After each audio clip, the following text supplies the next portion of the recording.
The Federalist No. 74. The President of the United States is to be Commander-in-Chief of the Army and Navy of the United States and of the militia of the several states when called into the actual service of the United States. The propriety of this provision is so evident in itself, and it is at the same time so consonant to the precedents of the state constitutions in general, that little need be said to explain or enforce it. Even those of them which have in other respects coupled the chief magistrate with a council have for the most part concentrated the military authority in him alone.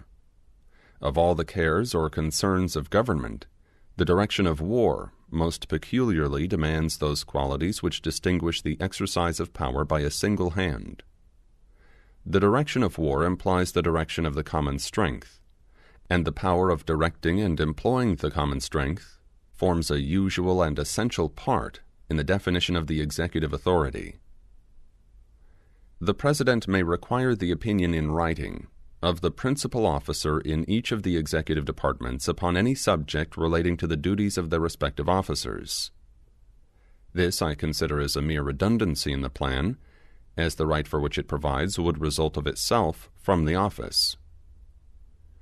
He is also to be authorized to grant reprieves and pardons for offenses against the United States, except in cases of impeachment.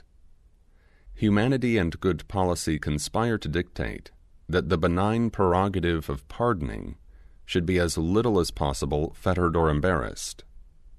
The criminal code of every country partakes so much of necessary severity that without an easy access to exceptions in favor of unfortunate guilt, justice would wear a countenance too sanguinary and cruel. As the sense of responsibility is always strongest in proportion as it is undivided, it may be inferred that a single man would be most ready to attend to the force of those motives which might plead for a mitigation of the rigor of the law, and least apt to yield to considerations which were calculated to shelter a fit object of its vengeance. The reflection that the fate of a fellow creature depended on his sole fiat would naturally inspire scrupulousness and caution. The dread of being accused of weakness or connivance would beget equal circumspection, though of a different kind.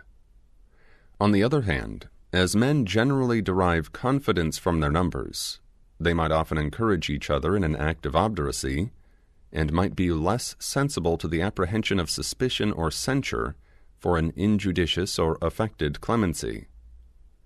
On these accounts, one man appears to be a more eligible dispenser of the mercy of government than a body of men. The expediency of vesting the power of pardoning in the President has, if I mistake not, been only contested in relation to the crime of treason. This, it has been urged, ought to have depended upon the assent of one or both of the branches of the legislative body. I shall not deny that there are strong reasons to be assigned for requiring in this particular the concurrence of that body, or of a part of it. As treason is a crime levelled at the immediate being of the society, when the laws have once ascertained the guilt of the offender, there seems a fitness in referring the expediency of an act of mercy towards him to the judgment of the legislature. And this ought the rather to be the case, as the supposition of the connivance of the chief magistrate ought not to be entirely excluded. But there are also strong objections to such a plan. It is not to be doubted that a single man of prudence and good sense is better fitted, in delicate conjunctures, to balance the motives which may plead for and against the remission of the punishment, than any numerous body whatever. It deserves particular attention that treason will often be connected with seditions which embrace a large proportion of the community, as lately happened in Massachusetts. In every such case we might expect to see the representation of the people tainted with the same spirit which had given birth to the offense. And when parties were pretty equally matched, the secret sympathy of the friends and favourers of the condemned person, availing itself of the good nature and weakness of others, might frequently bestow impunity where the terror of an example was necessary.